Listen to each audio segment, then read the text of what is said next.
ఇప్పుడు ఏదన్నా సర్కారు కొలువు కొట్టాలంటే డిగ్రీ చేసి ఉండాలి, టీచర్ కావాలంటే బీఈడి చేయాలి, టెట్ పరీక్ష పాస్ కావాలి, డాక్టర్ కావాలంటే ఎంబీబీఎస్ చదవాలి, ఇంజనీర్ కావాలంటే బీటెక్ చేసి ఉండాలి, లెక్చరర్ కావాలంటే పీజీ చేయాలి, లాయర్ కావాలంటే లా చదవాలి. ఇంట్లో ఏ కొలువు రావాలన్నా ఏండ్లక మనం చెమట తీయాలి. కానీ ఓ తాన ఓ చెల్లెమ్మ అసలు పరీక్ష రాయకుండా ఇంటర్వ్యూ లేకుండానే కొలువు కొట్టింది. అగో అట్లెట్లిస్తారు అంటారా, దానికో లెక్కుంది.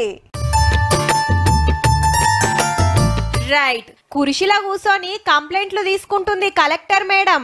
గింత షిన్నేజిలా గంత పెద్ద కొలువెట్లా చేస్తుంది అంటారా?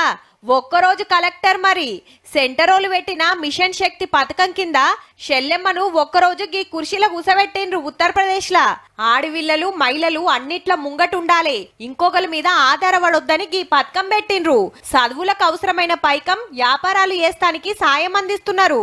అయితే అందరికి ఎరక కావాలని ఉత్తరప్రదేశ్ లా 12వ తరగతి చదివే గీ షెల్లెమ్మను కలెక్టర్ కుర్చీలో కూసబెట్టిండ్రు ఒక్కరోజు. పక్కకున్నది ఇప్పటి కలెక్టర్ సారే. ఏం చేయాలి, ఎట్లా చేయాలి, కుర్చీలుంటే ఏమేం పనులుంటాయని అన్ని వివరంగా చెప్తున్నాడు.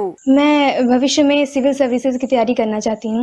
పెద్దగైనాక నేను సుత సివిల్స్ రాసి నియంగానే కలెక్టర్ అయితా అంటుంది. సర్కార్ పథకం పుణ్యమా అని షెల్లెమ్మకు గీ ఛాన్స్ వచ్చింది.